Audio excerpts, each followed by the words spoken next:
Israel যা করছে সেটাকে সমর্থন দিচ্ছে অনেকগুলি দেশ যারা আমাদের মানবাধিকার নিয়ে বক্তৃতা দেয়, উপদেশ দেয়, পরামর্শ দেয়।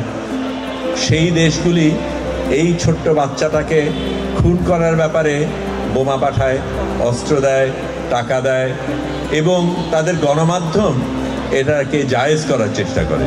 যারা এক ফোঁটা ইফতারি করা মাসের পর মাস যারা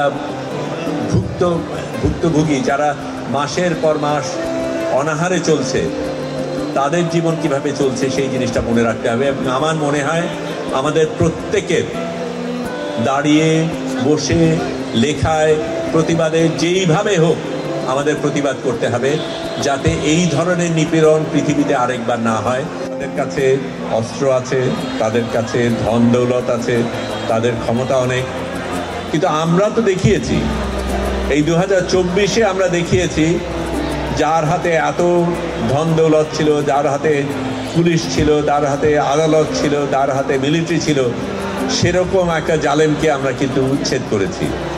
সাধারণ মানুষ, নিরস্ত্র মানুষ রাস্তায় নেমে ত্যাগ করতে রাজি ছিল বলে সেটা করতে পেরেছে। আমাদের যারা এই পরিস্থিতিতে প্রতিবাদ করিনি তাদের মনে রাখতে হবে যে আমাদের ওই ব্যর্থতা আমাদের সারা জীবন লজ্জা দেবে।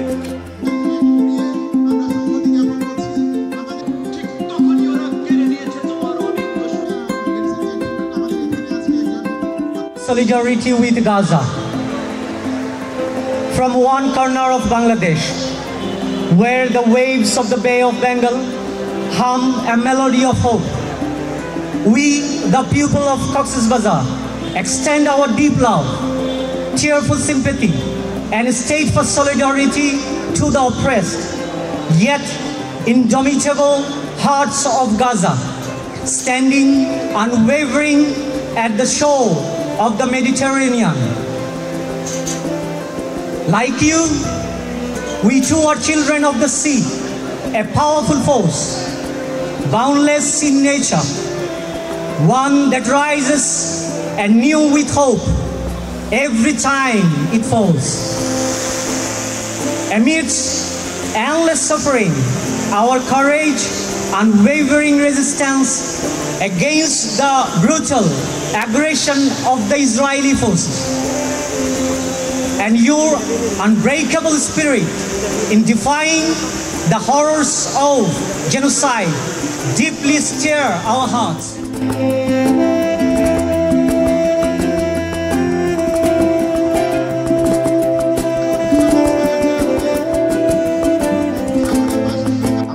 বাইরের যে রূপটা আমরা দেখছি, যে কর্মকাণ্ডের মধ্যে আমরা জড়িয়ে আছি, তার পাশাপাশি আমরা গভীর জ্ঞানের অন্বেষণ আমাদের প্রয়োজন আছে। আমরা 24-এর গণ আন্দোলনের পর আজ সবাই একসাথে সমবেত হয়ে আমরা আসলে শিক্ষাকেই এবং জ্ঞানকে আমাদের সবার অন্তরের মনের মুকুরে স্থান দেওয়া প্রয়োজন মনে করছি। পাশে আমি দেখতে পাচ্ছি ফিলিস্তিনের যারা আজকের ইফতারে যে আমরা অংশগ্রহণ করব, হয়তো নানাবিধ খাদ্য সামগ্রী নিয়ে আমরা বসে থাকব। একটু পরে হয়তো একটি বোমার আঘাতে ফিলিস্তিনে কয়েকশো শিশু মৃত্যুবরণ করবে।